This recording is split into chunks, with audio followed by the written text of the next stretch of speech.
கிறிஸ்துவருமான சகோதரர்களே, உங்கள் யாவரையும் நம்முடைய ஆண்டவர் இயேசு கிறிஸ்துவின் நாமத்தினாலே கிருபையும் சமாதானமும் உண்டாவதாக வாழ்த்தி வரவேற்கிறேன். இந்த நாளிலே நாம் 2 தலைப்புகளின் கீழே நாம் செய்து பார்க்க போகிறோம். முதலாவது, கிறிஸ்தவர்களாகிய நாம் நம்முடைய ஆண்டவர் இயேசு கிறிஸ்துவை விசுவாசித்தால் மட்டும் போதுமா நாம் ரட்சிக்கப்படுவதற்கு? ஆண்டவர் இயேசு கிறிஸ்துவை விசுவாசித்தால் மட்டும் போதுமா என்ற தலைப்பில் நாம் முதலாவது செய்தி பார்க்க போகிறோம்.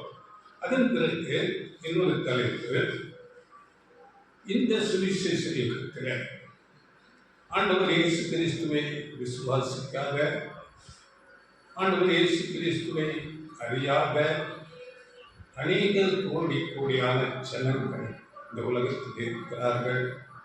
அவர்களை குறித்து பரிசுத்த வேதம் என்ன சொல்லுகிறது? அவர்களுடைய ரட்சிப்பு எப்படி இருக்கும் என்று நாம் இந்த நாளில் அநேக வசன ஆதாரங்களோடு நாம் பார்க்க போகிறோம். முதலாவதாக, கிறிஸ்தவர்களாகிய நாம் ரட்சிக்கப்பட ஆண்டவர் இயேசு கிறிஸ்துவை விசுவாசித்தால் மட்டும் போதுமா? இந்த தலைப்பில் நாம் பார்க்க போகிறோம். அப்படி வசனங்கள் இருக்கிறது. 2 வசனங்களை நாம் முதலாவது படித்துக்கொண்டு அதன் பிறகு நாம் பார்க்கலாம். அப்போஸ்தலர் நடவடிக்கைகள் 16ஆம் அதிகாரத்தில் 30-31 வசனங்கள் படியுங்கள். அப்போஸ்தலர் 16. அவர்கள் வெளியே அழைத்து வந்து, ஆண்டவமாரே, ரட்சிக்கப்படுவதற்கு நான் என்ன செய்ய வேண்டும் என்றான். அதற்கு அவர்கள், கர்த்தராகிய இயேசு கிறிஸ்துவை விசுவாசி, அப்பொழுது நீயும் உன் வீட்டாரும் ரட்சிக்கப்படுவீர்கள் என்று சொல்லி. இங்கே ஆண்டவர் இயேசு கிறிஸ்துவை நீ விசுவாசி, அப்பொழுது நீயும் உன் வீட்டாரும் ரட்சிக்கப்படுவீர்கள் என்று இந்த வசனம் சொல்லுகிறது. இந்த சமூகத்தை நாம் பார்க்கும்போது இது அப்போஸ்தலனாகிய பவுலும் சீலாவும் அவருடைய நாமத்தை பிரசங்கித்ததினாலே அங்கே சிறைச்சாலையிலே பிடித்து அடைக்கப்படுகிறார்கள். கால்களிலே சங்கிலிகளினால் கட்டப்பட்டவர்களாக அவர்கள் இருக்கிறார்கள். அப்படி இருக்கும்போது சிறைச்சாலையில் அவர்கள் நடுராத்திரியிலே தேவனை துதித்து பாடி அங்கே ஆர்ப்பரிக்கிறார்கள். அதை எல்லா சிறைச்சாலையில் இருக்கிற கைதிகள் எல்லாம் கேட்டுக்கொண்டிருக்கிறார்கள். அப்பொழுது திடீரென்று அங்கே ஒரு பெரிய பூமி அதிர்ச்சி உண்டாக்கி அந்த சிறைச்சாலை கதவுகள் எல்லாம் திறக்கப்படுகிறது. அவர்கள் கட்டப்பட்டிருந்த அந்த சங்கிலிகள் எல்லாம் அங்கே அவிழ்க்கப்படுகிறது. அப்பொழுது அந்த சிறைச்சாலையின் காவலன் பயந்து போய் அவன் தன்னை மாய்த்துக் கொள்ளும்படியாக முயற்சிக்கும் போது அங்கே அப்போஸ்தலன் பவுல் சீலா இவர்கள், நீ உனக்கு ஒன்று தீங்கு செய்து விடாதே, நாங்கள் இங்கே தான் இருக்கிறோம் என்று சொல்லி அவர்கள் அங்கே இருக்கிறார்கள். அப்பொழுது இந்த வார்த்தை பேசப்படுகிறது.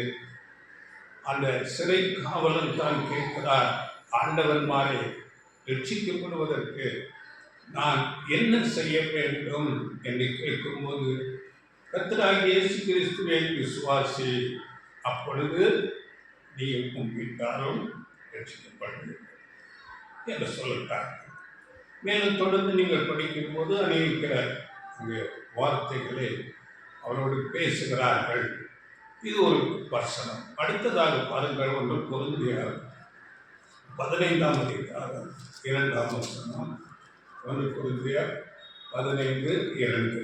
நான் உங்களுக்கு பிரசங்கித்த பிரகாரமாய் நீங்கள் அதை கை கொண்டிருந்தால் அதனாலே நீங்கள் ரட்சிக்கப்படுவீர்கள், மற்றபடி உங்கள் விசுவாசம் விருதாவாய் இருக்குமே. பார்த்தீங்களா?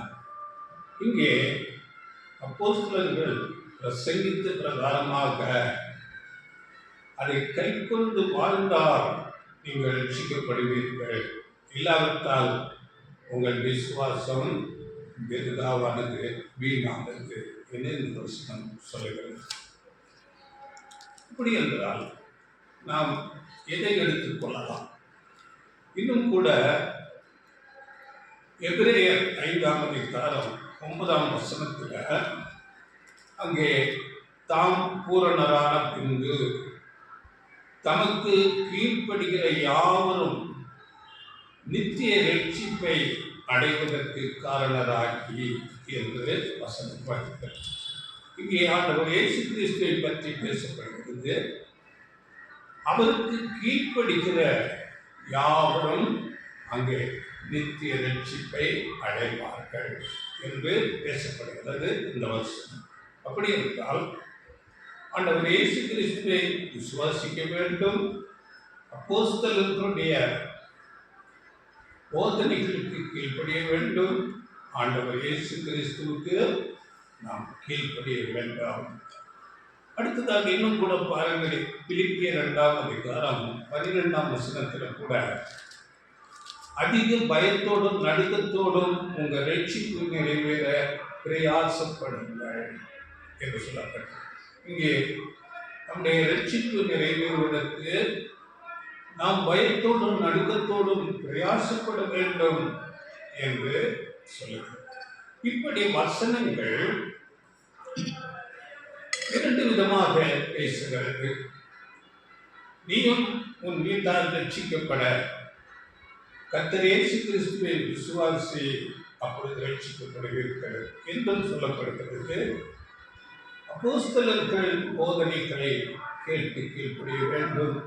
ஆண்டவர் இயேசு கிறிஸ்துவுக்கு நம்மை முழுவதுமாக தாழ்த்தி கீழ்ப்படிய வேண்டும். இல்லாவிட்டால் உங்கள் விசுவாசம் விருதாவாக வீணாகி இருக்கும் என்று சொல்லப்பட்டிருக்கிறது.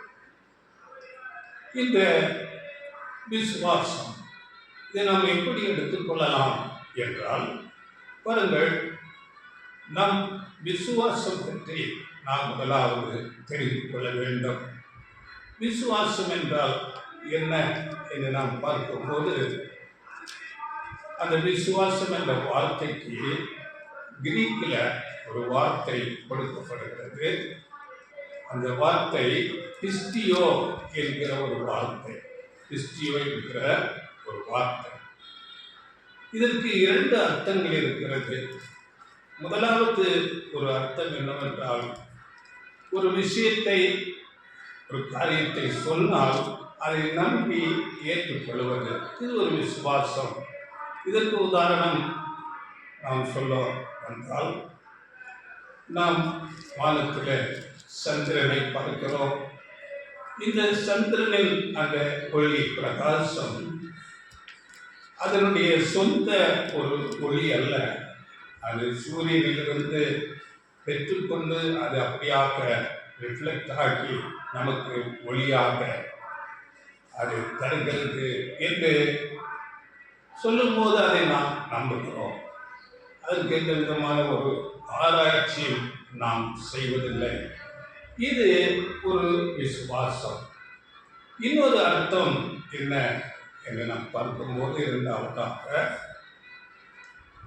ஒரு மனுஷனை நம்பி ஒரு பொறுப்பு கொடுக்கப்படுகிறது. உதாரணத்துக்கு, ஒரு கம்பெனியில் ஒரு மனிதனுக்கு அந்த கம்பெனி உரிமையாளர் பாஸ் அவரை நம்பி ஒரு வேலையை, ஒரு பொறுப்பை கொடுக்கிறார். அந்த பொறுப்பை அவர் ஏற்றுக்கொண்டு அதை தெளிவாக அவர் அந்த பாஸ் விரும்புகிறபடி அதை செய்ய வேண்டும். அதுதான் ஒரு விசுவாசம். இல்லாமல் அந்த பாஸ் சொல்லுகிறார், அவரை நம்பி அந்த பொறுப்பை இடத்தில் கொடுத்திருக்கிறார் என்று சொல்லிக்கொண்டு எதுவுமே செய்யாமல் இருந்தால் அது எப்படிப்பட்டதாக இருக்கும்? அவர் நம்மை நம்பி அந்த வேலையை, பொறுப்பை கொடுக்கும் போது அதை செய்து முடிக்க வேண்டும். அப்பொழுது தான் அந்த பாஸ், அந்த மேலாளர் அவருடைய ஒரு நம்பிக்கையை நாம் பெற்றுக்கொள்வோம். இது இரண்டாவது டைப்பான ஒரு அர்த்தமாக இருக்கிறது. அதனால அந்த மேலாளர் சொன்னது எதுவுமே செய்யாமல் அவர் என்மேல் நம்பிக்கையை வைத்து என்னிடத்தில் அந்த பொறுப்பை கொடுத்திருக்கிறார் என்று சொல்லிக்கொண்டு சும்மா இருந்தால் அதில் என்ன பிரயோஜனம் இருக்கிறது? அந்த மேலாளர் கொடுத்த பொறுப்பை செய்து நிறைவேற்றினால்தான் அந்த ஒரு நம்பிக்கை, விசுவாசம் சரியானதாக இருக்கும். இதை குறித்து யாக்கோபு எழுதின நிருபத்தில் விசுவாசம் பற்றி அங்கே பேசுகிறார். யாக்கோபு 2ஆம் அதிகாரம் 14ஆம் வசனம். என் சகோதரரே, ஒருவன் தனக்கு விசுவாசம் உண்டென்று சொல்லியும் கிரியைகள் இல்லாதவனானால் அவனுக்கு பிரயோஜனம் என்ன? அந்த விசுவாசம் அவனை ரட்சிக்குமோ? பார்த்தீங்களா? விசுவாசம் இருக்குது என்று சொல்லிக்கொண்டு அதில் எந்த விதமான கிரியைகள் இல்லாவிட்டால் அது பிரயோஜனம் என்ன? அந்த விசுவாசம் அவனை ரட்சிக்குமா என்று தேவனுடைய வார்த்தை நம்மிடத்தில் கேட்கிறது. இன்றைக்கு இப்படித்தான் அநேக விசாரணையான கிறிஸ்தவர்கள் ஆண்டவர் இயேசு கிறிஸ்துவை விசுவாசிக்கிறார்கள். ஆண்டவர் இயேசு கிறிஸ்து நல்லவர் என்கிறார்கள். அநேக அற்புத அடையாளங்கள் செய்தார் என்று சொல்கிறார்கள். அவர் எனக்காக மரித்தார் என்று சொல்லுகிறார்கள். அதை நம்புகிறார்கள். ஆனால் ஆண்டவர் இயேசு கிறிஸ்து போதித்த போதனைகளை ஏற்று அதன்படி நடக்காமல் இருக்கிறார்கள்.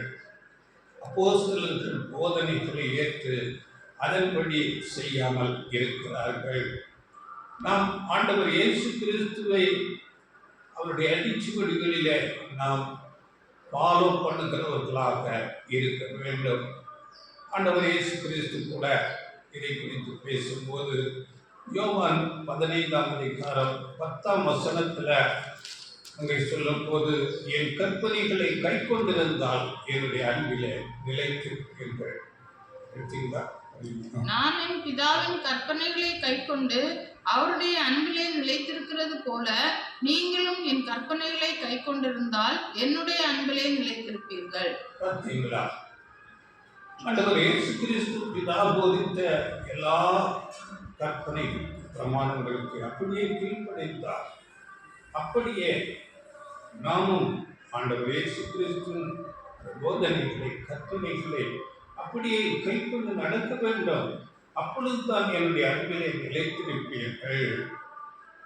அப்படி கீழ்ப்படியாவிட்டால் நம்முடைய அன்பிலே நாம் நிலைத்திருக்க முடியாது. நம்முடைய ஆண்டவர் இயேசு கிறிஸ்து தான் நமக்கு ஒரு நல்ல முன்மாதிரியாக இருக்கிறார். ஆண்டவர் இயேசு கிறிஸ்து பிதாவாகிய தேவனுக்கு எல்லா விதத்திலும் கீழ்ப்படைந்தார், தாழ்த்தினார். இது குறித்து கூட நாம் நீங்கள் படித்துக் கொள்ளுங்கள். பிலிப்பியர் 2ஆம் அதிகாரம் 6-8 வசனங்களிலே அங்கே சிலுவையில் மரண பரியந்தம் கீழ்ப்படைந்தவராகி தம்மை தாழ்த்தினார் என்று நாம் படிக்கிறோம். அப்படியே பாருங்கள், அந்த யாக்கோபு நிருபத்தில் 2ஆம் அதிகாரம் 17ஆம் வசனத்தில் நாம் பார்க்கும்போது, அப்படியே விசுவாசமும் கிரியைகள் இல்லாதிருந்தால் தன்னிலே தானே செத்ததா இருக்கும். அந்த விசுவாசம், அந்த மேனேஜர் சொன்ன, மேலாளர் சொன்ன காரியங்களை செய்து நிறைவேற்ற வேண்டும். அப்படியே நமக்கு போதித்த கற்பனைகள் அப்போஸ்தலர்கள் மூலமாக, ஆண்டவர் இயேசு கிறிஸ்து போதித்த வார்த்தைகள் மூலமாக நாம் கைக்கொண்டு அதற்கு கீழ்ப்படிந்து நடந்தால் அதுதான் உண்மையான விசுவாசம். இல்லாவிட்டால் தன்னிலே தானே செத்ததாயிருக்கும் அந்த விசுவாசம் என்று வேதவசனம் நமக்கு சொல்கிறது. அப்படியே 18 படிகள். ஒருவன் உனக்கு விசுவாசம் உண்டு, எனக்கு கிரியைகள் உண்டு. கிரியைகள் இல்லாமல் உன் விசுவாசத்தை எனக்கு காண்பி. நான் என் விசுவாசத்தை என் கிரியைகளினாலே உனக்கு காண்பிப்பேன் என்பானே. விசுவாசத்தை கிரியைகளிலே காண்பிக்க வேண்டும். நான் ஆண்டவர் இயேசு கிறிஸ்துவை விசுவாசிக்கிறேன், அவர் நல்லவர், அவர் எனக்காக மரித்தார், அவர் அநேக அற்புதங்களை செய்தார், உண்மை. ஆனால் அவர் போதித்தவைகளை நாம் கைக்கொள்ள வேண்டும். அப்பொழுதுதான் அந்த விசுவாசம் முழுமையது. விசுவாசத்தை கிரியைகளின் மூலமாக நாம் காண்பிக்க வேண்டியவர்களாக இருக்கிறோம்.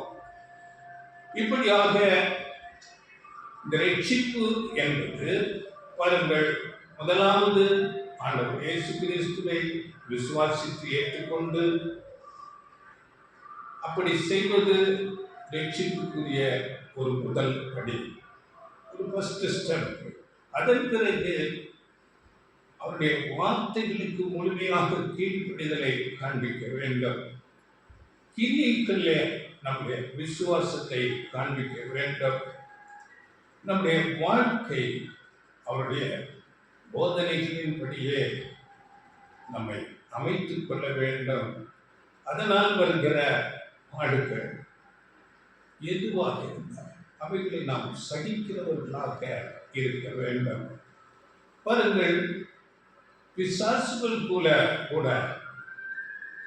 ஆண்டவர் இயேசு கிறிஸ்துவை பிதாவாகிய தேவனை விசுவாசித்து நடுங்குகின்றன என்று வேதம் சொல்லுகிறது. அடுத்த வசனம் 19. தேவன் ஒருவர் உண்டென்று விசுவாசிக்கிறாய், அப்படி செய்கிறது நல்லதுதான். பிசாசுகளும் விசுவாசித்து நடுங்குகின்றன. பிசாசுகளும் விசுவாசித்து நடுங்குகின்றன. ஆண்டவர் இயேசு கிறிஸ்துவை குறித்து நாம் சுவிசேஷங்களிலே படிக்கும் போது அநேக பிசாசு பிடித்த மனிதர்களை கொண்டு வரும் போது அந்த பிசாசுகள் அந்த மனிதர்களுக்குள்ளே இருந்து உம்மை இன்னாரென்று அறிவே, தேவனுடைய பரிசுத்த என்று இந்த சத்தமிட்டு வேலை வருவதற்கு முன்பதாக எங்களை கொடுமைப்படுத்த ஏன் வந்து என்று கேட்டது.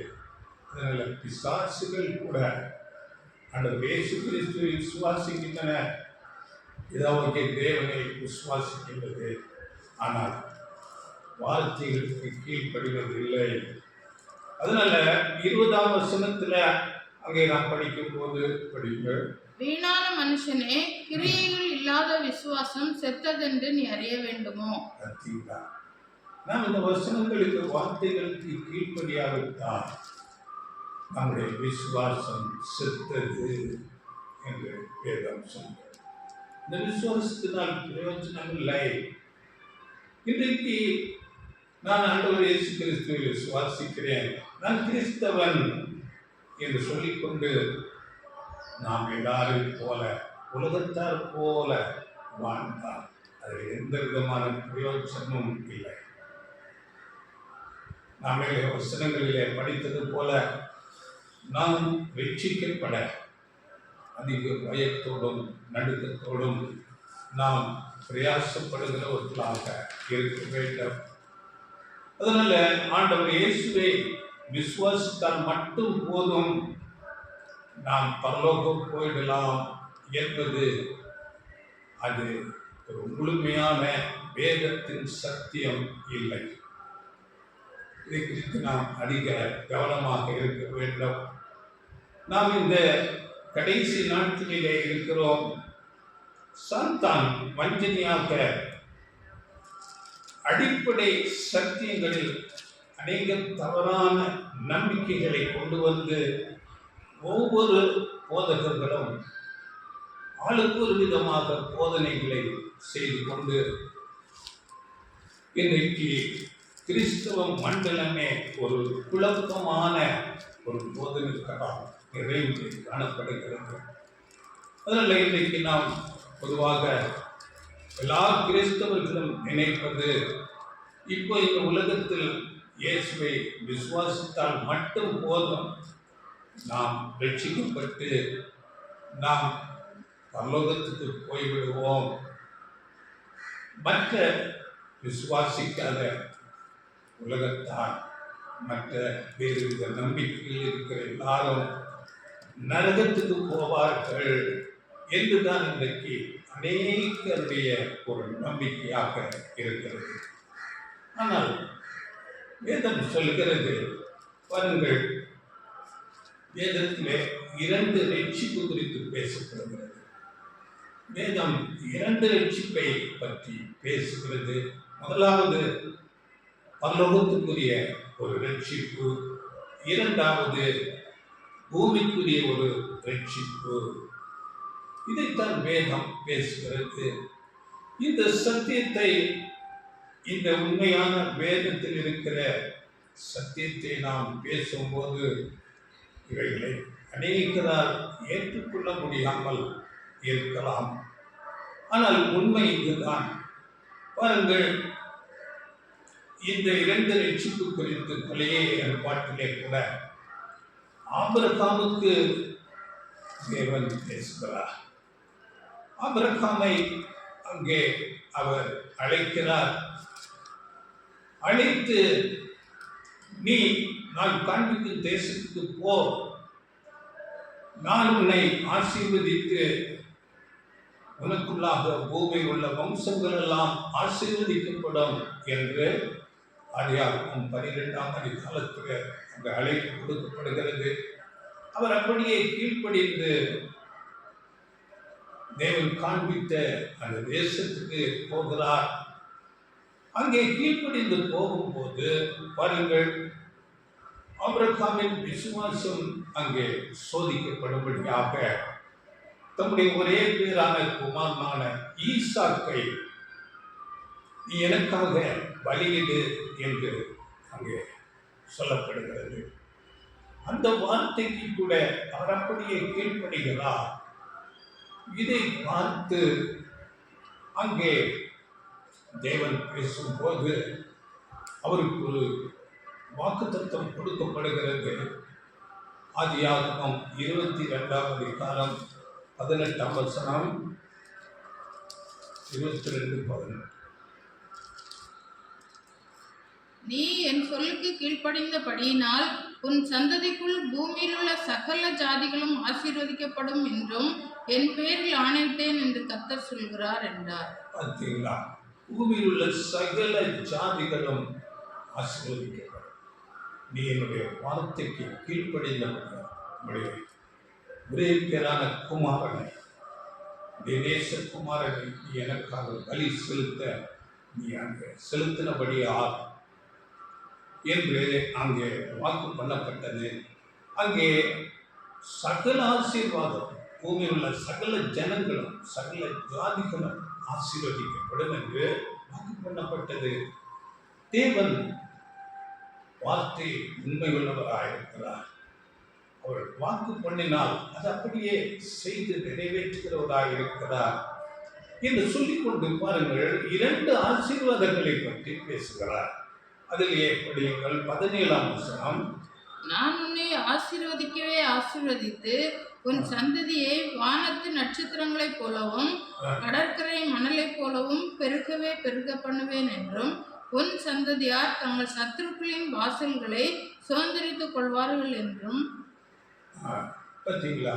ஆபிரகாமுக்குள்ளே பூமியில் உள்ள எல்லா வம்சங்களும் ஆசீர்வதிக்கப்படும், எல்லா சந்ததிகளும் ஆசீர்வதிக்கப்படும் என்று சொல்லிக்கொண்டு அங்கே 2 விதமான ஆசீர்வாதத்தை சொல்கிறார். அங்கே வானத்து நட்சத்திரங்களை போன்ற ஒரு ஆசீர்வாதம், இன்னொன்று கடற்கரை மணலை போல ஒரு ஆசீர்வாதம். இதிலே உள்ளான அர்த்தம் இருக்கிறது. வானத்து நட்சத்திரங்கள் என்றால் அது பரலோகத்துக்குரிய அவை தெய்வீக தன்மையை காண்பிப்பதாக இருக்கிறது. அப்படியே கடற்கரை மணலை போல என்றால் பூமிக்குரிய ஒரு ஆசீர்வாதத்தை குறித்து அங்கே பேசப்படுகிறது. இது ஆபிரகாமுக்கு அங்கே பழைய ஏற்பாட்டிலேயே அந்த வாக்குத்தத்தம் கொடுக்கப்பட்டிருக்கிறது. அப்படியே பாருங்கள், யூதா புஸ்தகத்தில் கூட இந்த 2 ரட்சிப்பு குறித்து பேசப்படுகிறது. 3ஆம் வசனம், யூதா 3ஆம் வசனம். பெரியமானவர்களே, பொதுவான ரட்சிப்பை குறித்து உங்களுக்கு எழுதும்படி நான் மிகவும் கருத்துள்ளவனாய் இருக்கையில் பரிசுத்தவான்களுக்கு ஒரு விஷயம் ஒப்புக் கொடுக்கப்பட்ட விசுவாசத்திற்காக நீங்கள் தைரியமாய் போராட வேண்டும் என்று உங்களுக்கு எழுதி உணர்த்துவது எனக்கு அவசியமாய் கண்டது. இங்க கூட ரெண்டு ரட்சிப்பு, ஒன்று பொதுவான ரட்சிப்பு, இது உலகத்தின் ஜனங்களுக்குரிய ஒரு ரட்சிப்பு. இரண்டாவது பரிசுத்தவான்களுக்கு ஒரு விஷயம் ஒப்புக் கொடுக்கப்பட்ட விசுவாசம், இது உலகத்துக்குரிய ரட்சிப்பு. இந்த ரட்சிப்பு நாம் ஆபிரகாமுக்கு சொல்லப்பட்ட நட்சத்திர வகுப்பாரை அடையாளப்படுத்துகிறது.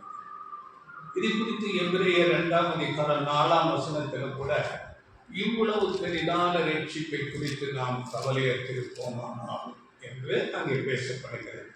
அதனால தேவன் எல்லா மனுஷரையும் ரட்சிக்க தேவன் சித்தமுள்ளவராய் இருக்கிறார். 1 தீமோத்தேயு 2ஆம் அதிகாரம் 4ஆம் வசனத்துல எல்லா மனுஷரும் ரட்சிக்கப்படவும் சத்தியத்தை அறிகிற அறிவை அடையவும் அவர் சித்தமுள்ளவராய் இருக்கிறார் என்று அங்கே வேதவசனம் தெளிவாக சொல்லுகிறது. அதிலே 6ஆம் வசனம் இதற்குரிய சாட்சி ஏற்ற காலங்களில் விளங்கி வருகிறது என்று நாம் படிக்கிறோம். ஏற்ற காலங்களிலே இந்த சத்தியங்கள் அவர்களுக்கு கொடுக்கப்படுகிறது. இந்த சுவிசேஷ யுகத்தில் இந்த சத்தியங்கள் இந்த நட்சத்திர வகுப்பார் சபை வகுப்பாருக்கும் மாத்திரம் கொடுக்கப்படுகிறது. அவர்கள் மாத்திரமே இயேசுவை அப்படியே பின்பற்றுகிறவர்களாக இருப்பார்கள். தங்களை அங்கே ஜீவ பலியாக ஒப்புக்கொடுத்து ஒரு அர்ப்பணிப்பின் வாழ்க்கை வாழ்க்கைகளாக இருப்பார்கள். அவர்கள் மேன்மையான ஒரு அங்கே பரலோக ஆசீர்வாதத்தை தெய்வீக நிலைக்கு உயர்த்தப்படுவார்கள். இதை குறித்து நாம் மேலும் அநேக வசனங்களை நாம் படிக்கலாம். இது சிறு மந்தை என்று சொல்லப்படுகிற சபை வகுப்பாருக்கான ஒரு ஆசீர்வாதம். இந்த ஒரே ரட்சிப்பு தான் ஒரே வழி என்று சொல்வது முற்றிலும் தவறானது. வேதம் இப்படிப்பட்ட ஒரு ரட்சிப்பை பேசுகிறது. பரலோகத்துக்குரிய அழைப்பு அது ஒரு சிறு மந்தைக்குரியது.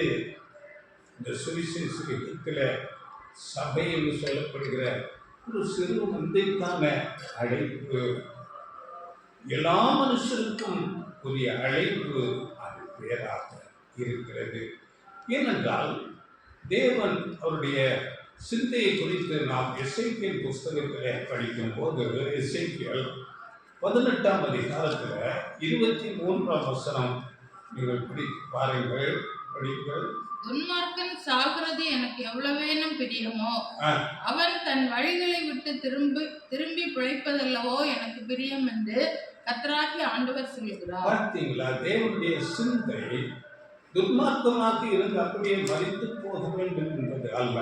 அவன் தன் வழியை விட்டு திரும்பி பிழைக்க வேண்டும் என்பது தேவனுடைய சித்தமாக இருக்கிறது. அப்படியே 32 மனம் திரும்புங்கள், அப்பொழுது பிழைப்பீர்கள், சாகிறவனுடைய சாவை நான் விரும்புகிறதில்லை என்று கர்த்தராகிய ஆண்டவர் சொல்கிறார். விரும்புகிறதில்லை சாகிறவனுடைய சாவை, துன்மார்க்கமாக இருந்து கெட்டு போக வேண்டும் என்று தேவன் விரும்புகிறதில்லை.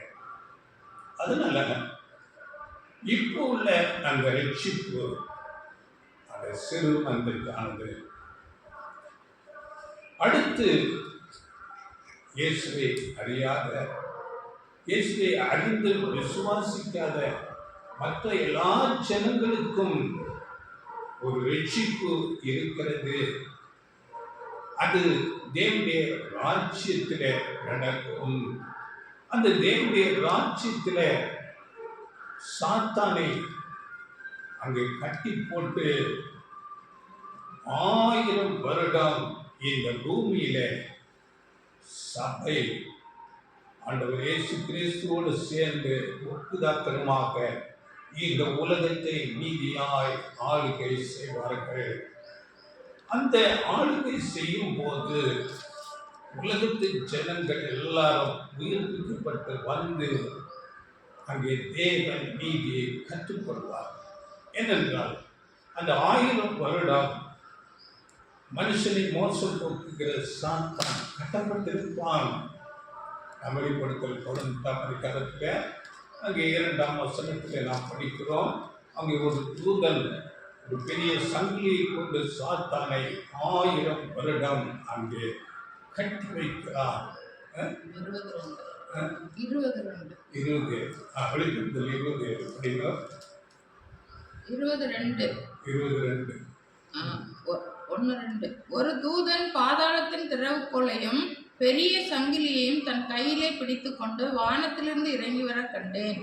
பிசாசென்றும் சாத்தானென்றும் சொல்லப்பட்ட பழைய பாம்பாகிய வலு சர்ப்பத்தை அவன் பிடித்து அதை 1000 வருஷமளவும் கட்டி வைத்து அந்த 1000 வருஷம் நிறைவேறும் வரைக்கும் அது ஜனங்களை மோசம் போக்காத படிக்கு அதை பாதாளத்திலே தள்ளி அடைத்து அதன் மேல் முத்திரை போட்டான். ஜனங்களை மோசம் போக்காத படிக்கு சாத்தான் 1000 வருடம் கட்டி வைக்கப்படுவான். அப்பொழுது இந்த உலகத்தின் ஜனங்கள் எல்லாரும் இப்பொழுது விசுவாசிக்காத, ஆண்டவர் இயேசு கிறிஸ்துவை பற்றி அறியாத, கேள்விப்படாத அந்த ஜனங்கள் எல்லாம் மரணத்தை விட்டு எழுதி வருவார்கள். தேவனுடைய சத்திய வார்த்தைகள் அங்கே கொடுக்கப்படும். நீதியான ஆட்சி அங்கே நடந்து கொண்டிருக்கும். இதை குறித்து ஆண்டவர் இயேசு கிறிஸ்து யோவான் 5ஆம் அதிகாரத்தில் 28ஆம் வசனத்திலே சொல்லுகிறார், இவைகளை குறித்து நீங்கள் ஆச்சரியப்பட வேண்டாம். படிக்கலாம் வசனம். இதை குறித்து நீங்கள் ஆச்சரியப்பட வேண்டாம், ஏனென்றால் பிரேத குழிகளில் உள்ள அனைவரும் அவருடைய சத்தத்தை கேட்கும் காலம் வரும். பார்த்தீங்களா? பிரேத குழிகளில் மரித்து பல 100 வருடங்கள் ஆன ஜனங்கள் அவருடைய சத்தத்தை கேட்கும் காலம் வரும். இதத்திலே இவைகளெல்லாம் நமக்கு ஆச்சரியமாக இருக்கும். அவர்கள் மரித்து அவர்கள் சாம்பல் கூட அங்கே இல்லாமல் போயிருக்குமே என்று நாம் நினைப்போம். ஆனால் பரிசுத்த வேதம் தெளிவாக சொல்கிறது, ஆதாமுக்குள் எல்லாரும் மரணத்துக்குள் போகிறது எப்படி உண்மையோ அப்படியே ஆண்டவர் இயேசு கிறிஸ்துவுக்குள் எல்லா அம்சமும் உயிர் தெழுந்து வருவார்கள். இந்த 1000 வருட அரசாட்சி அந்த காலம் அவர்களுக்கு ஏற்ற காலமாக இருக்கும். நாம் படித்தோமே 1 தீமோத்தேயு 2ஆம் அதிகாரம் 6ஆம் வசனத்தில் இதற்குரிய சாட்சி ஏற்ற காலங்களிலே விளங்கி வருகிறது என்று சொல்லப்பட்ட அந்த ஏற்ற காலம் இந்த உலகத்தாருக்கு, இப்பொழுது விசுவாசிக்காத, இப்பொழுது வேறு வேறு நம்பிக்கைகளில் இருக்கிற மற்ற மக்களுக்கு ஏற்ற காலமாக அது இருக்கும். இது நாம் அறிந்து கொள்ள வேண்டும். இதை குறித்து பேசும்போது அநேகருக்கு மரித்த பிறகு ஒரு ரட்சிப்பா என்று கேள்வி எழலாம். ஆனால் ஆண்டவர் இயேசு கிறிஸ்து எல்லா மனுஷருக்காகவும் அவர் மரணத்தை ருசி பார்த்தார் என்று நாம் படிக்கிறோம். எல்லா மனுஷருக்கும். 1 யோவான் 2ஆம் அதிகாரம் 2ஆம் வசனம். நம்முடைய பாவங்களை நிவர்த்தி செய்கிற கிருபாதார பலி அவரே, நம்முடைய பாவங்களை மாத்திரமல்ல சர்வலோகத்தின் பாவங்களையும் நிவர்த்தி செய்கிற பலியாய் இருக்கிறார். எல்லாருக்கும் நிவர்த்தி செய்கிற பலியாக ஆண்டவர் இயேசு கிறிஸ்து இருக்கிறார்.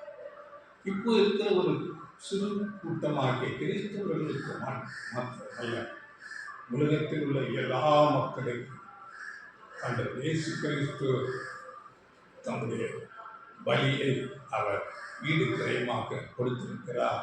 அதில் பாருங்கள், ஆண்டவர் இயேசு கிறிஸ்து வந்து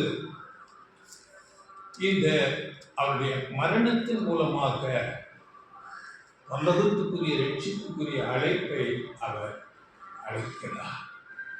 அவர் மரணத்துக்கு பிறகுதான் அந்த பரலோகத்துக்குரிய அழைப்பு கொடுக்கப்படுகிறது. அதனால ஆண்டவர் இயேசு கிறிஸ்து அநேக இடங்களிலே இந்த பரலோக ரட்சிப்பை குறித்தே பேசுகிறார்.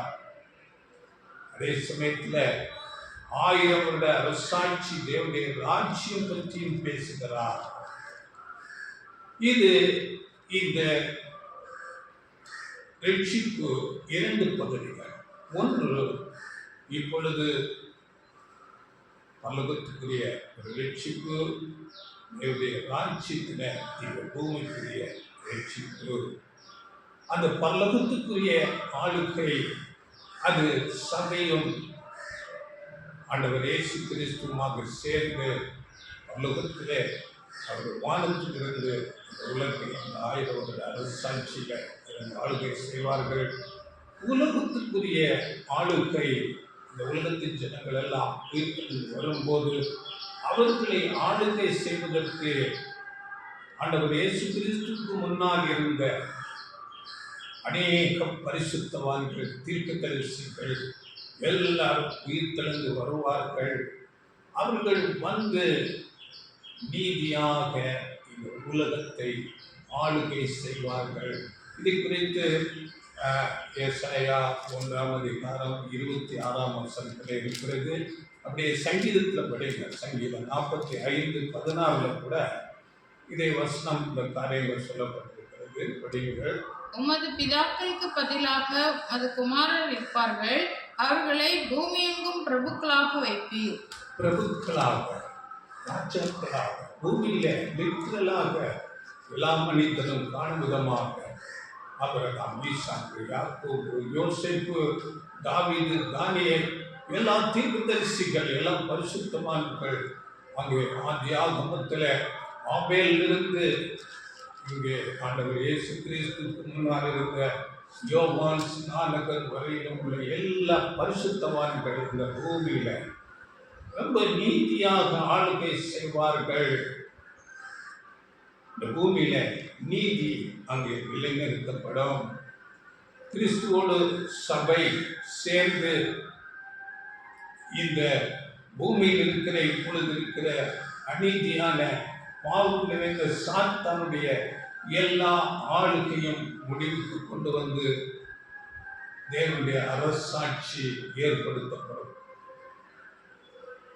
அப்பதான் பாருங்கள், இந்த உலகத்தில் உள்ள எல்லா மனுஷர்கள் உயிர்த்தெழுந்து வருவார்கள். மரித்தோர் இவருடைய வார்த்தை கேட்கும் காலம் வரும். அவர்கள் வந்து இந்த சத்தியத்தை, தேவனுடைய நீதியை கற்றுக்கொள்வார்கள்.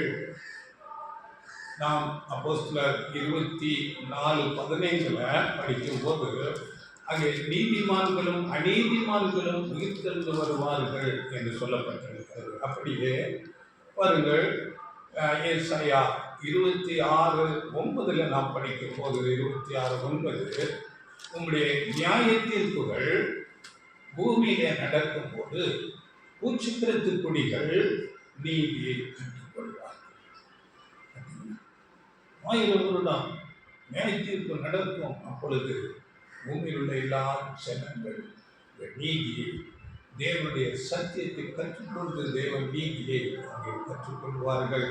இதை இன்னும் ஒரு தீர்க்க தரிசன பாசையிலே ஏசாயா 30:26 சொல்லப்பட்டிருக்கிறது.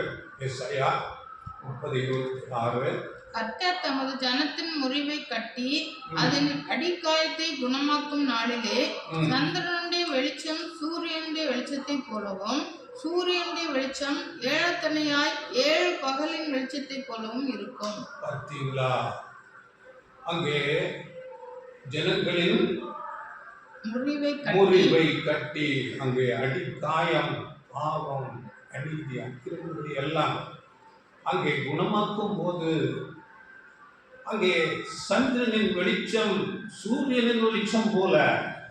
இன்றைக்கு இதை நாம் எப்படி புரிந்து கொள்ளலாம் என்றால், இன்றைக்கு இந்த சுவிசேஷ யுகத்தில் இந்த சபை வகுப்பார் ஒவ்வொருவர் அங்கே இங்கேயாக இருந்து ஆண்டவர் இயேசு கிறிஸ்து நீதியின் சூரியனாக இயேசு கிறிஸ்துவிடத்திலிருந்து அந்த ஒளியை பெற்று பிரதிபலிக்கிறார்கள் சந்திரனை போல. ஆனால் தேவனுடைய ராஜ்யத்தில் இந்த ஒவ்வொரு பரிசுத்தவான்கள் சபை வகுப்பார் சூரியனைப் போல பிரகாசிப்பார்கள். ஆனால் நீதியின் சூரியனாகிய ஆண்டவர் இயேசு கிறிஸ்து ஏழத்தனையாக சொல்லப்பட்டிருக்கிறது. சூரியனுடைய வெளிச்சம் ஏழத்தனையாய் 7 பகலின் வெளிச்சத்தை போலவும். பார்த்தீங்களா? ஏழத்தனையாக 7 பகல் 7 மடங்கு அப்படியாக அவர் பிரகாசிப்பார். அப்படியாக அந்த உலகத்தார் நீதியை கற்றுக்கொள்வார்கள். அப்படியே சங்கீதம் 67:4 கூட இதை குறித்து பேசப்படுகிறது. சங்கீதம், தேவரீர் ஜனங்களை நிதானமாய் நியாயம் தீர்த்து பூமியில் உள்ள ஜாதிகளை நடத்துவீர். ஆதலால் ஜாதிகள் சந்தோஷித்து கம்பீரத்தோட மகிழ கடவர்கள். நிதானமாய் நியாயம், நீதியான ஒரு தீர்ப்பு இருக்கும். இதை குறித்து இன்னும் வெளிப்படுத்தல் 2வது அதிகாரம் 26-27 வசனங்களில் கூட சொல்லப்பட்டிருக்கிறது. நீங்கள் வெளிப்படுத்தல் 2:26-27. ஜெயம் கண்டு முடிவு பரியந்தம் என் கிரியைகளை கைக்கொள்கிறவன் எவனோ அவனுக்கு நான் என் பிதாவினிடத்தில் அதிகாரம் பெற்றது போல ஜாதிகள் மேல் அதிகாரம் கொடுப்பேன். அவன் இருப்பு கோலால் அவர்களை ஆளுவான். அவர்கள் மண்பாண்டங்களைப் போல நொறுக்கப்படுவார்கள். அதிகாரம் சபைக்கு கொடுக்கப்படும். அவர்கள் இருப்பு கோலால் ஆளுவார்கள். அப்படி என்றால் அங்கே தீமை செய்ய நினைத்தாலே அவர்களுக்கு தண்டனை வந்துவிடும். அவர்கள் மண்பாண்டங்களைப் போல நொறுக்கப்படுவார்கள். அங்கே கண்டிப்பான நீதியிலே நடந்தே ஆகுங்கள். அப்படிப்பட்டதான ஒரு கண்டிப்பான நீதி இருக்கும். அப்படி அவர்கள் கீழ்ப்படியும் போது அவர்களுக்கு இந்த பூமியில மரணமே இல்லாத நித்தியமாக மகிழ்ச்சியோடு வாழக்கூடிய ஒரு வாழ்க்கை கொடுக்கப்படும். இதை குறித்து கூட வெளிப்படுத்தல் 21-வது அதிகாரம் 4ஆம் வசனத்தில் சொல்லப்படுகிறது. அவர்களுடைய கண்ணீர் யாவையும் தேவன் துடைப்பார். இனி மரணமும் இல்லை, துக்கமும் இல்லை, அலறுதலும் இல்லை, வருத்தமும் இல்லை. முந்தனவைகள் ஒளிந்து போயின என்று விளம்பினது. மரணம் இல்லை, துக்கம் இல்லை, அலறுதல் இல்லை. இன்றைக்கு எவ்வளவோ வியாதிகள், துக்கம், மரணம். அன்றைக்கு அது ஒன்றுமே இல்லை. மகிழ்ச்சியோடு பார்த்தீங்களா? அதில் ஆண்டவர் இயேசு கிறிஸ்து நமக்கு சொல்லிக் கொடுத்த அந்த பரமண்டல ஜெபத்தில் கூட மத்திய 6:10 உம்முடைய ராஜ்யம் வருவதாக, உம்முடைய ராஜ்யம் இந்த பூமிக்கு வர வேண்டும், அப்படியே உம்முடைய சித்தம் பரமண்டலத்திலே செய்யப்படுகிறது போல பூமியிலே உங்களுடைய சித்தம் செய்யப்படுகிறது. பரலோகத்தில் தேவனுடைய சித்தம் எப்பொழுதும் செய்யப்படுகிறது. அப்படியே இந்த பூமியிலேயும் அவருடைய சித்தம் செய்யப்படும். அந்த தேவனுடைய ராஜ்யம் வருவதற்கு இப்ப இருக்கிற இந்த சாத்தானுடைய எல்லா தீமையான அமைப்புகள் அகற்றப்பட்டு பாருங்கள், தேவனுடைய ராஜ்யம் வர வேண்டும். அதுதான் நாம் கடந்த வாரத்தில் கூட பார்த்தோம். தேவனுடைய ஒரு கோபம் இந்த உலகத்து மேல வரப்போகிறதா இருக்கிறது. ஒரு பேரழிவு, யுத்தங்கள், எந்தவித ஒரு கட்டுப்பாடற்ற கலகம் நிறைந்த ஒரு பயங்கரமான அழிவு இந்த உலகத்து மேல வரப்போகிறதா இருக்கிறது. அப்படியாக இந்த உலகம் அழிக்கப்பட்டு அதன் பிறகு தேவனுடைய ராஜ்யம் வருகிறதா இருக்கிறது. இந்த தேவனுடைய ராஜ்யம் பற்றி இன்றைக்கு அநேக கிறிஸ்தவர்கள், விசாரித்தியான கிறிஸ்தவர்கள் அறியாமல் இருக்கிறார்கள். இதை இந்த அறியாமல் இருக்கிறதை குறித்து ஆண்டவர் இயேசு கிறிஸ்து ஒரு ஓமையிலே பேசுகிறார். காணாமல் போன வெள்ளி காசு, அந்த வெள்ளி காசு காணாமல் போனது. அதுதான் இந்த தேவனுடைய ராஜ்யம் பற்றிய ஒரு சத்தியம். இதை குறித்து அநேகர் அறியாமல் இருக்கிறார்கள். இது குறித்து அநேக வசனங்கள் தேவனுடைய தீர்க்கதரிசிகள் மூலமாக பழைய ஏற்பாட்டில் சொல்லப்பட்டிருக்கிறது. இதை நான் சில வசனங்களை உங்களுக்கு நான் தருகிறவைகளை நீங்கள் முழுமையாக படித்துக் கொள்ளுங்கள். தேவனுடைய ராஜ்யம் அந்த நாளிலே சாத்தான் கட்டப்பட்டிருப்பான். இந்த குருட்டுத்தனங்கள் எல்லாம் அங்கே இல்லாமல் போய்விடும். எல்லாருடைய மனக்கண்களும் திறக்கப்படும். தேவனை அறிந்து கொள்வார்கள், சத்தியத்தை அறிந்து கொள்வார்கள். நல்ல வேதவசனம் சொல்லுகிறது. ஏசாயா 11ஆம் அதிகாரம் 9ஆம் வசனத்துல அங்கே சமுத்திரம் எப்படி ஜலத்தினால் நிறைந்திருக்கிறதோ அப்படியே இந்த பூமி கர்த்தரை அறிகிற அறிவினால் நிறைந்திருக்கும் என்று இப்படிப்பட்ட தீர்க்க தரிசன வசனங்கள். இதே வசனம் பாருங்கள், இன்னொரு தீர்க்க தரிசனம் ஆபகுக் 2ஆம் அதிகாரம் 14ஆம் வசனத்திலும் கூட சொல்லும் போது அங்கே சமுத்திரம் ஜலத்தினால் நிறைந்திருக்கிறது போல பூமி கர்த்தரின் மகிமையை அளிக்கிற அறிவினால் நிறைந்திருக்கும் என்று தீர்க்கதரிசிகள் மூலமாக மிகவும் தெளிவாக தீர்க்க தரிசனங்கள் சொல்லப்பட்டிருக்கிறது. இவைகளை நீங்கள் முழுமையாக படித்து பார்க்க வேண்டும். பாருங்கள், ஏசாயா 2ஆம் அதிகாரத்தில் கூட அங்கே நாம் படிக்கும் போது தேவனுடைய ராஜ்யத்தை குறித்து அங்கே பேசப்படுகிறது. அதிலே 3ஆம் வசனத்தில் அது படிக்கும். 3ஆம் வசனம் ஏசாயா 2ஆம் அதிகாரம் 3ஆம் வசனம். அங்கே திரளான ஜனங்கள் கர்த்தருடைய ராஜ்யத்துக்கு நாம் போவோம் வாருங்கள் என்று ஓடி வருகிறார்கள். படிக்கிற வசனம். திரளான ஜனங்கள் புறப்பட்டு வந்து நாம் கர்த்தரின் பர்வதத்துக்கும் யாக்கோபின் தேவனுடைய ஆலயத்துக்கும் போவோம் வாருங்கள். அவர் தமது வழிகளை நமக்கு போதிப்பார், நாம் அவர் பாதைகளில் நடப்போம் என்பார்கள்.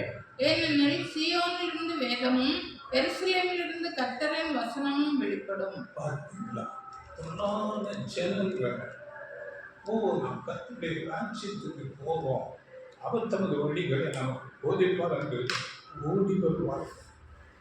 தொடர்ந்து அந்த வசனங்களை படித்து பாருங்கள். அங்கே அந்த நாட்டில் யுத்தம் இல்லை, அங்கே கலவரம் இல்லை, அங்கே தீமைக்கு செய்யப்படுகிற ஆயுதங்கள் எதுவும் செய்யப்படுவதில்லை. அவைகளை நன்மைக்காக, அறிவாளிகளாக, மண்வெட்டிகளாக பிரயோஜனத்துக்கு என்று செய்வார்கள் என்று அநேக வசனங்கள் தொடர்ந்து இவருடைய ராஜ்யம் குறித்து பேசப்படுகிறது. இதே வசனம் மீகா தீர்க்கதரிசி மூலமாக 4ஆம் அதிகாரம் 1ஆம் வசனத்திலிருந்து நீங்கள் படித்து பாருங்கள்.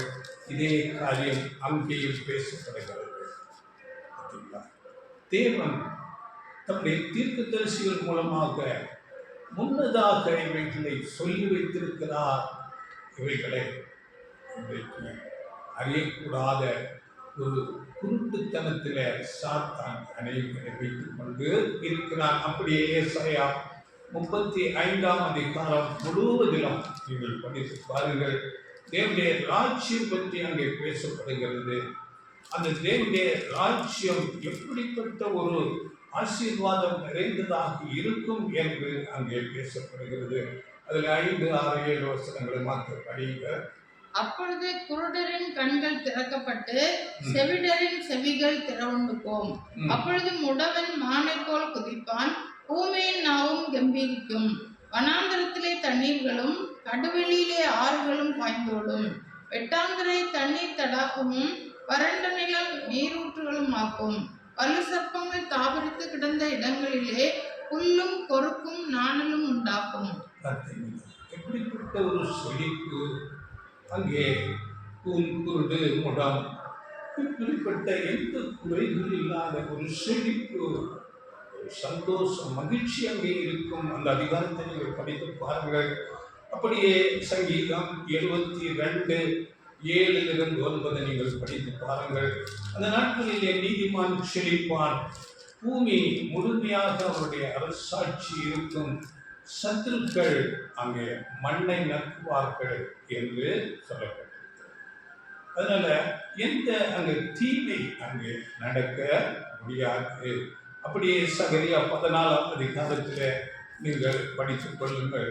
அங்கே இந்த கடைசி யுத்தம், இந்த உலகத்தின் முடிவுக்குரிய அந்த அழிவுக்குரிய யுத்தம் பற்றி பேசப்படுகிறது.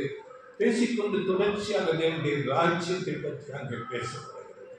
அதிலே 9ஆம் வசனம் மாத்திரம் படியுங்கள். சகரியா 14:9. அப்பொழுது கர்த்தர் பூமியின் மீதெங்கும் ராஜாவாய் இருப்பார். அந்நாளிலே ஒரே கர்த்தர் இருப்பார், அவருடைய நாமமும் ஒன்றாயிருக்கும். பார்த்தீங்களா? அந்நாளிலே கர்த்தர் பூமியின் மீதெங்கும் ராஜாவாய் இருப்பார். அப்படிப்பட்ட வசனங்கள் தெளிவாக தீர்க்கதரிசி மூலமாக சொல்லப்பட்டிருக்கிறது. இந்த தேவனுடைய ராஜ்யம் பற்றியும் அந்த ராஜ்யம் எப்படி செழிப்பாக நீதியாக இருக்கும் என்பது குறித்து இப்படியாக அநேக வசனங்கள் சொல்லப்பட்டிருக்கிறது. அப்படியே அப்போஸ்தலர் நடபடிகள்ல கூட 3ஆம் அதிகாரத்துல 21ஆம் வசனம் அங்கே சொல்லப்பட்டிருக்கிறது. படிகள். உலக தோற்றம் முதல் தேவன் தம்முடைய பரிசுத்த தீர்க்கதரிசிகள் எல்லாருடைய வாக்கினாலும் உரைத்தவைகள் எல்லாம் நிறைவேறி தீரும் காலங்கள் வருமளவும் பரலோகம் அவரை ஏற்றுக்கொள்ள வேண்டும். இங்கே மேலே நாம் படித்தமே அப்படிப்பட்ட எல்லா தீர்க்கதரிசிகளுடைய வார்த்தைகள் நிறைவேறி தீரும் காலங்கள் வருகிறதாக இருக்கிறது. இதை குறித்து இங்கிலீஷில் நம்ம படிக்கும் போது the times of restitution of all things, restitution என்ற வார்த்தை, அதாவது பழைய நிலைமைக்கு எல்லாம் திரும்புகிற ஒரு காரியம் நடந்து மனிதன் இழந்த எல்லாவற்றையும் திரும்ப பெற்றுக்கொள்வான். தேவனோடு ஐக்கியத்தை இழந்தான், ஒரு சந்தோஷ சமாதானம் நீதி எல்லாவற்றையும் இழந்தான். வியாதிகள், மரணங்கள், துக்கங்கள் வந்தது, இவைகளெல்லாம் நீக்கப்படும். அங்கே எல்லாம் இழந்தவைகளை திருப்பி பெறும் காலமாக இருக்கும். இதை குறித்து ஆண்டவர் இயேசு கிறிஸ்து சொல்லும் போது லூக்கா 19:10 இழந்து போனதை தேடவும் ரட்சிக்கவுமே மனுஷகுமாரன் வந்திருக்கிறார் என்று இயேசு தம்மை பற்றி சொல்லுகிறார். இப்படி பூமியிலே தேவனுடைய ராஜ்யம் ஏற்படுத்தப்பட்டு எல்லா மக்களும் வெற்றிப்படைவதற்கான ஒரு வாய்ப்பு கொடுக்கப்படும் தேவனுடைய ராஜ்யத்தில். அப்போ அந்த வாய்ப்பை பயன்படுத்தி கொண்டு பாருங்கள், சத்தியத்தை கற்று தேவனுக்கு உண்மையாக கீழ்ப்படுகிறவர்கள் அங்கே தேவனுடைய நீதியை கற்றுக்கொள்ள வேண்டாம், சத்தியத்துக்கு கீழ்ப்படிய வேண்டும். கீழ்ப்படுகிறவர்கள் என்றும் மரணமே இல்லாமல் பூமியிலே நித்தியமாக ஜீவனோடு மகிழ்ச்சியாக வாழ்வார்கள். இதுதான் வேதம் சொல்லுகிற சத்தியம். எல்லா மனுஷரையும் தேவன் ரட்சிக்கும்படியாக வைத்திருக்கிற திட்டம் இது. இப்படி மரணத்திலிருந்து அழிந்து போகிற மனுக்குலத்தை மீட்டு ரட்சிக்கத்தான் ஆண்டவர் இயேசு கிறிஸ்து இந்த பூமிக்கு மனுஷனாக வந்தார். இதை குறித்து நாம் படித்திருக்கிறோம். இது குறித்து நம்ம கிறிஸ்துமஸ் செய்தியில் நம்ம பார்க்க போகிறோம். மத்தேயு 1ஆம் அதிகாரம் 21ஆம் வசனத்தில் தேவதூதன் மூலமாக பரலோகத்திலிருந்து செய்தி சொல்லப்பட்டிருக்கிறது. அவள் ஒரு குமாரனை பெறுவாள், அவருக்கு இயேசு என்று பெயரிடுவாயாக, ஏனெனில் அவர் தமது ஜனங்களின் பாவங்களை நீக்கி அவர்களை ரட்சிப்பார். இயேசு என்ற பெயருக்கு அவர் ஜனங்களின் பாவங்களை நீக்கி ரட்சிக்கிறவர் என்று அர்த்தமாகும். அதுக்குத்தான் அவர் பூமிக்கு வந்தார். அப்படியே லூக்கா 2:10 சொல்லும் போது அந்த பரலோகத்தின் செய்தி எல்லா ஜனத்துக்கும் மிகுந்த சந்தோஷத்தை உண்டாக்கும் நற்செய்தி. இதுதான் நல்ல செய்தி. உலகத்தில் உள்ள எல்லா ஜனங்களும் நீதியில, சமாதானத்தில், மகிழ்ச்சியோடு, தீமைகள் இல்லாமல் தேவனுக்கு கீழ்ப்படிந்து சந்தோஷமாக நித்திய காலமாக வாழ்கிறது தான் அந்த ஒரு நற்செய்தி. எல்லா மனுஷருக்கும் நற்செய்தி என்று அன்றைக்கு சொல்லப்பட்டவைகள் எல்லாம் நிறைவேறும். ஆண்டவர் இயேசு அப்படியாக வந்து ஒரு பாவம் இல்லாமல் வாழ்ந்து முதலாம் ஆதாமின் பாவத்துக்கு அங்கே 2ஆம் ஆதாமாக பாவமே இல்லாமல் வாழ்ந்து முழு மனுக்குலத்தின் பாவத்தை சுமந்து கொண்டு அவர் மரணத்தை எடுத்துக்கொண்டார். பாவமே இல்லாத ஆண்டவர் இயேசு கிறிஸ்துவுக்கு அங்கே மரணம் அங்கே வரக்கூடாது. பாவத்தின் சம்பளம் தான் மரணம். ஆனால் பாவமே இல்லாமல் தன்னுடைய வாழ்க்கையை மரணத்துக்கு அங்கே கொடுத்தார். அதனால் அந்த நாளில் இயேசுக்கு முன்பதாக இருந்த தீர்க்கதரிசி யோவான் ஸ்நானத்தின் மூலமாக சொல்லப்படும் போது, இதோ உலகத்தின் பாவத்தை சுமந்து தீர்க்கிற தேவ ஆட்டுக்குட்டி என்று ஆண்டவர் இயேசு கிறிஸ்துவை பற்றி சொல்லப்பட்டது தீர்க்க தரிசனமாக. உலக ஜனங்கள் எல்லாருடைய பாவங்களையும் சுமந்து தீர்க்கிற தேவ ஆட்டுக்குட்டி. இப்படி ஆண்டவர் இயேசு கிறிஸ்து கூட சொல்லும் போது மத்தேயு 20:28 தன்னை மீட்கும் பொருளாக நான் ஜீவனை கொடுக்கும்படியாக வந்தேன் என்று ஆண்டவர் இயேசு கிறிஸ்து தன்னுடைய வாயினால் அங்கே சொன்னார். அப்படியே ரோமர் எழுதின நிருபத்தில் இது படிங்கள். ரோமர் 5:10. நாம் தேவனுக்கு சத்துருக்களாய் இருக்கையில் அவருடைய குமாரனின் மரணத்தினாலே அவருடனே ஒப்புரவாக்கப்பட்டோமானால், ஒப்புரவாக்கப்பட்ட பின் நாம் அவருடைய ஜீவனாலே ரட்சிக்கப்படுவது அதிக நிச்சயமாமே. அவருடைய மரணத்தினால் ரட்சிக்கப்படுவது அதில் 12 இப்படியாக ஒரே மனுஷனாலே பாவமும் பாவத்தினாலே மரணமும் உலகத்திலே பிரவேசித்தது போலவும், எல்லா மனுஷரும் பாவம் செய்தபடியால் மரணம் எல்லாருக்கும் வந்தது போலவும் இதுவும் ஆயிற்று. ஒரே மனுஷனாலே பாவம் மரணம், ஆதாம் மூலமாக பாவம் மரணம். ஆண்டவர் இயேசு கிறிஸ்து 2ஆம் ஆதாமாக வந்து முழுமையாக கீழ்ப்படிதலை காண்பித்து அந்த மரண தண்டனையை தன்மையில் ஏற்றுக்கொண்டு எல்லா மனுஷருக்கும் ஜீவனை கொடுக்கிறார். அதனால எல்லா மனுஷருக்காகவும் அவர் அந்த மரண தண்டனையை வாங்கி கொண்டார். வேதத்தில் நாம் எபிரேயர் 2:9 படிக்கும் போது அவர் ஒவ்வொருவருக்காகவும் மரணத்தை ருசி பார்த்தார் என்று சொல்லப்பட்டிருக்கிறது.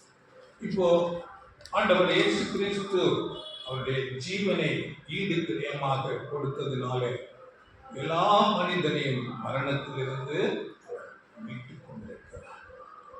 எல்லா மனுஷருக்கும், உலகத்தில் இருக்கிற எல்லா மனிதருக்கும் அவருடைய மரணம் அந்த ஈடு கிரயம் அங்கே செலுத்தப்பட்டிருக்கிறது. அந்த ஈடு கிரயம் அந்த மீட்டுக் கொண்டதன் அந்த பலன் முதலாவது சுவிசேஷ யுகத்தில் சபை வகுப்பாராகிய ஒரு சிறு மந்தை அவர்கள் அதை பெற்றுக்கொள்கிறார்கள். அவர்களுக்குத்தான் அந்த ஒரு ஈடு வழி கிரயத்தின் அந்த மேன்மையை அவர்கள் அறிந்து உணர்ந்து கொண்டு தங்களை தாழ்த்தி அர்ப்பணித்து அவருடைய அடிச்சுவடுகளிலே நடக்கிறவர்களாக இருப்பார்கள். சிறுமந்தை கொடுப்பார் சபை.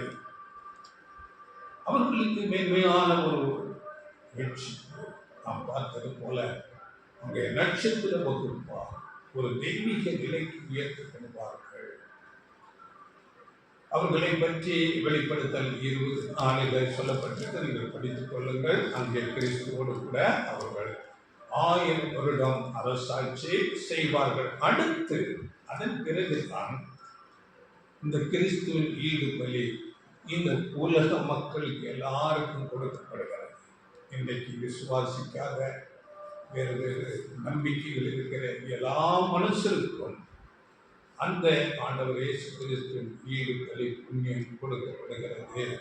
அதனால ஞானமுள்ள தேவன் அவரது உன்னதமான ரட்சிப்பின் திட்டத்தின்படி ஒரு புத்தியுள்ள ஒரு சிற்பாசாரியை போல ஒரு சிலையை செதுக்கிற ஒரு சிற்பாசாரி எப்படி அந்த சிலையை கொஞ்சம் கொஞ்சமாக செதுக்கி அதை நேர்த்தியாக முடிக்கிறாரோ, அப்படியே தேவன் தன்னுடைய ஞானத்தின்படி ரட்சிப்பின் திட்டத்தை எல்லா மனுஷரும் பாவம் இந்த தீமையான இந்த எல்லா காரியங்களிலிருந்தும் விலகி தேவனுடைய நீதியை கற்றுக்கொள்ளும்படியாக செய்கிறார்.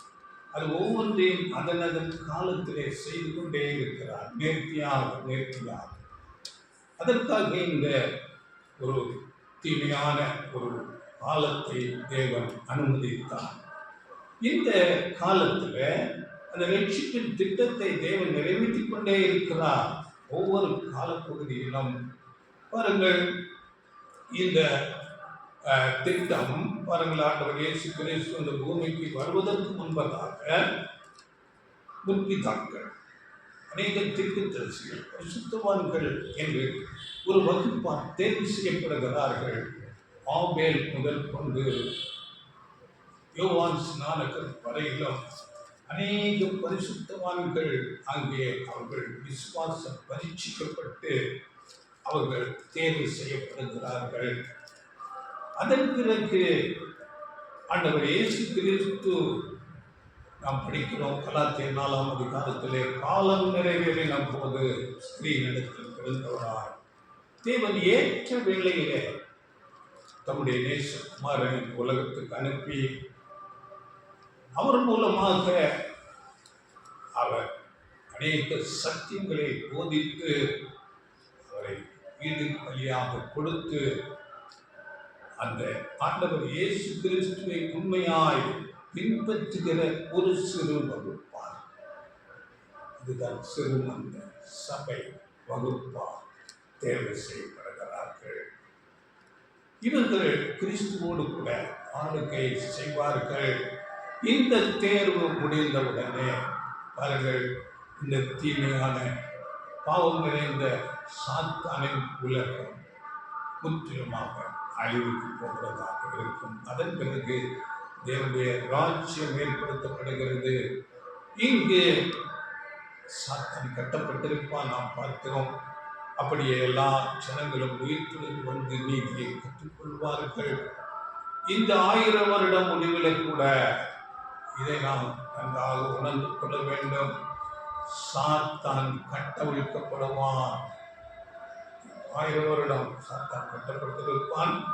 1000 வருடம் முடிவிலே சாத்தான் கட்டவிழ்க்கப்பட்டு இந்த நீதியை கற்றுக்கொண்டு இருக்கிற அந்த மக்களை சோதிக்கும்படியாக திரும்பவும் இந்த சாத்தானை கட்டவிழ்த்து விடுகிறார்.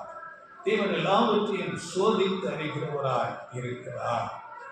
மீண்டும் அந்த தீமைக்குள்ளாக சாத்தானோடு சேர்ந்து அநீதிக்குள்ளாக பாவத்துக்குள்ளாக போனால் அப்படிப்பட்டவர்கள் நித்தியமான அழிவுக்குள்ளே போவார்கள். இதுதான் வேதம் சொல்லுகிற சத்தியம். இதை குறித்த வசனம் வெளிப்படுத்தல் 20ஆம் அதிகாரம் 7 - 10 வசனங்களிலே நாம் படிக்கலாம். படியுங்கள். அந்த 1000 வருஷம் முடியும் போது சாத்தான் தன் காவலிலிருந்து விடுதலையாகி பூமியின் 4 திசைகளிலும் உள்ள ஜாதிகளாகிய கோகையும் மாகோகையும் மோசம் போக்கும் படிக்கும் அவர்களை யுத்தத்திற்கு கூட்டிக் கொள்ளும் படிக்கும் புறப்படுவான். அவர்களுடைய தொகை கடற்கரை மணலத்தனையாய் இருக்கும். அவர்கள் பூமியெங்கும் பரம்பி பரிசுத்தவான்களுடைய பாளையத்தையும் பிரியமான நகரத்தையும் வளைந்து கொண்டார்கள். அப்பொழுது தேவனால் வானத்திலிருந்து அக்கினி இறங்கி அவர்களை பட்சித்து போட்டது. மேலும் அவர்களை மோசம் போக்கின பிசாசானவன் மிருகமும் கள்ளத்திற்கு தரிசியுமாய் இருக்கிற இடமாக்கிய அக்கினியும் கந்தவுமான கடலிலே தள்ளப்பட்டான். அவர்கள் இரவும் பகலும் சதா காலங்களிலும் பாதிக்கப்படுவார்கள். நித்தியமான ஒரு அழிவு அதுக்குள்ள போய்விடுவான். அதனால ஆண்டவர் இயேசு கிறிஸ்து கூட ஓமையில அங்கே மத்திய 25ஆம் அதிகாரம் 42ஆம் வசனத்தில் நீங்கள் படித்துக் கொள்ளுங்கள். அங்கே சாத்தானுக்காகவும் அவன் தூதர்களுக்காகவும் நியமிக்கப்பட்ட நித்திய அழிவுக்கு நீங்கள் போங்கள் என்று அந்த கீழ்ப்படியாத ஜனங்களை அங்கே தள்ளுகிறதாக நாம் படிக்கிறோம். தேவனுடைய நீதியை கற்றுக்கொண்டு தேவனுக்கு உண்மையாக கீழ்ப்படுகிறவர்கள் இந்த பூமியில நித்திய காலமாக தேவ சித்தம் செய்து மகிழ்ச்சியோடு வாழ்வார்கள். இன்னைக்கு கிறிஸ்தவர்கள் சொல்லுகிறது போல ஆண்டவர் இயேசு கிறிஸ்து வருகிறார், இந்த பூமியை அழித்து போடுகிறார், எங்களை பரலோகத்துக்கு ரொம்ப சிம்பிளாக. ஆனால் வேதம் சொல்கிறது இந்த பூமியும் என்றென்றைக்கும் நிலைத்திருக்கும். பிரசங்கி 1:4 படித்து பாருங்கள். இந்த பூமி என்றென்றைக்கும் இருக்கும். சங்கீதம் 104:5 படித்து பாருங்கள். ஏசாயா 60:13 படித்து பாருங்கள். என் பாதஸ்தானத்தை நான் மகிமைப்படுத்துவேன்.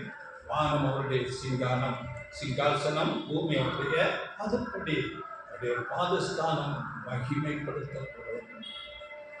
இங்கே அந்த ஜெபத்தில் சொல்லிக் கொடுத்த ஆண்டவர் இயேசு கற்பித்த ஜெபத்தில் பரலோகத்தில் அவனுடைய சித்தம் செய்யப்படுகிறது போல பூமியில தேவனுடைய சித்தம் செய்யப்படும். நித்திய காலமாக மகிழ்ச்சியோடு உலகத்திலே தேவனுக்கு கீழ்ப்படிந்து வாழுகிறவர்களாக இருப்பார்கள். இது குறித்து ஒரே ஒரு வசனம் படியுங்கள். சங்கீதம் 37:29. சங்கீதம் 37:29. நீதிமான்கள் பூமியை சுதந்திரித்துக் கொண்டு என்றைக்கும் அதிலே வாசமாய் இருப்பார்கள். என்றைக்கும் அதிலே வாசமாய் இருப்பார்கள். இந்த வசனங்கள் தெளிவாக சொல்லப்பட்டிருக்கிறது. அதனால நாம் வேத வசனம் என்ன சொல்லுகிறதோ அதை அப்படியே கேட்டு விசுவாசிக்க வேண்டியது நம்முடைய கடமையாக இருக்கிறது. இப்படிப்பட்டதான ஒரு மேன்மையான ரட்சிப்பு திட்டத்தை ஏற்படுத்தின நம்முடைய பிதாவான தேவன், சர்வ வல்லமையுள்ள பிதாவாகிய தேவனுக்கும் ரட்சிப்புக்காக தம்மையே ஈடுபடியாக கொடுத்த நம்முடைய ஆண்டவர் இயேசு கிறிஸ்துவுக்கும் எப்பொழுதும் என்றென்றைக்கும் துதிகளும் ஸ்தோத்திரங்களும் செலுத்துவதாக. வார்த்தைகள் மூலம் தேவன்களை ஆசீர்வதிப்பார்கள். ஆமென்.